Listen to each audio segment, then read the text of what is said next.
Olá pessoal, sejam bem-vindos a mais uma aulinha de biologia. Hoje finalmente nós iniciamos a série da zoologia. Essa vai ser uma aulinha introdutória onde nós vamos ver alguns conceitos importantes para a gente caminhar nesse conteúdo.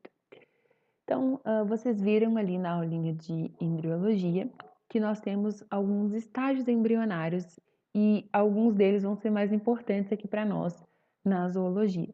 A gente tem então primeiro a formação da mórula, que não está aqui desenhada, onde nós temos então um conjunto maciço de células, né, formando ali as primeiras células do embrião.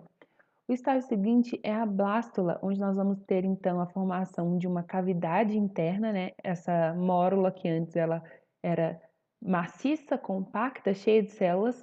Essas células vão se diferenciar, elas vão se afastar uma das outras, né? Formando uma cavidade interna que é preenchida por líquido que vai passar do útero pela zona pelúcida e ingressar aqui nessa cavidade, né? E acontece então a formação dessa cavidade, que tem o evento importante então da blástula. A seguir, o próximo passo é a gástrula, né, onde vai ocorrer a gastrulação. Então ocorre a formação de um poro, que é o blastóporo, que vai ser uma estrutura importante que ele pode originar ou a boca ou o ânus desse indivíduo, primeiramente. E também nesse estágio de gástrula nós vamos ter a diferenciação dos folhetos embrionários, né? A ectoderme, a mesoderme e a endoderme. E a gente vai ver então, mediante essas questões embrionárias, como esses indivíduos podem ser classificados, ok? Então, em relação aos folhetos embrionários, a gente já lembrou aqui, né, que nós temos o ectoderma, o endoderma e o mesoderma, que são os três folhetos embrionários. Quando o indivíduo não tiver nenhum desses três folhetos, como por exemplo os poríferos, a gente vai classificar eles como ablásticos. Quando eles possuírem apenas o ectoderma e o endoderma, nós vamos classificar eles como diblásticos. O exemplo que a gente tem são os quinidários, tá bem? E quando eles possuírem então todos os folhetos, como por exemplo os mamíferos, a gente vai classificar eles como triblásticos. Seguindo aqui, então, em relação ao blastóporo. O blastóporo é aquele porinho, então, que se forma lá na gastrulação, que vai ser bem importante. Eu coloquei essa imagenzinha mais para vocês se lembrarem, né, que esse blastóporo pode dar origem à boca ou ao ânus, e dependendo do que essa estrutura originar, nós vamos classificar esses indivíduos em protostômio, quando o blastóporo originar primeiro a boca, tá? Quando o blastóporo originar primeiro o ânus e depois a boca, eles serão chamados deuterostômios, tá? Só uma curiosidade, o indivíduo ser deuterostômio é uma novidade evolutiva que vai aparecer só no final do desenvolvimento dos animais, né? Então a gente tem só os equinodermos e os cordados como sendo deuterostômios.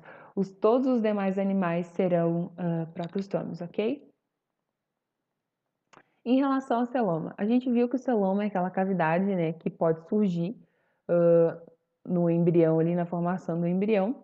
E em relação à presença ou ausência no celoma, nós vamos classificar os indivíduos em acelomados, quando eles não tiverem, então, essa cavidade, tá? O corpo dele é totalmente preenchido.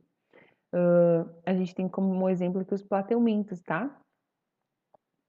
Eles podem ser pseudocelomados. A gente viu isso também lá na aulinha de embriologia. E eles são pseudocelomados quando existe sim uma cavidade, entretanto, a cavidade na parte externa dela, ela é revestida aqui de mesoderma, a gente está vendo de rosinha aqui.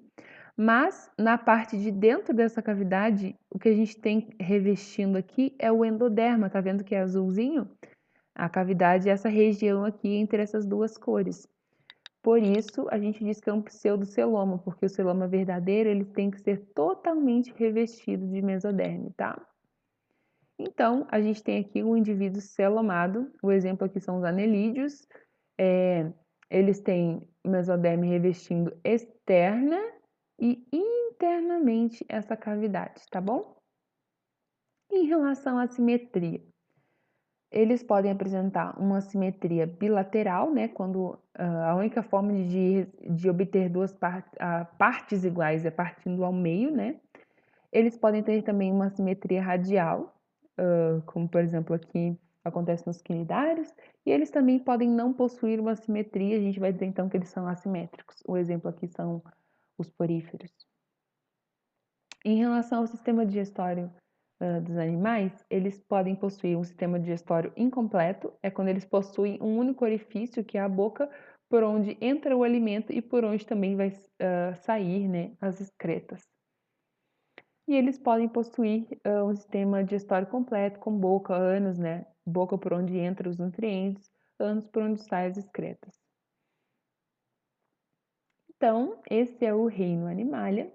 Nós sabemos que todos os animais são eucariontes, todos os animais são pluricelulares e todos os animais são heterótrofos. E nós temos, então, alguns filos aqui no reino animal que nós vamos estudar. São os poríferos, os quinidários, os plateumintos, os nemateumintos, os anelídeos, os moluscos, os artrópodes, os equinodermos e os cordados. E eu coloquei aqui uma frasezinha para ajudar vocês a guardar a ordem deles.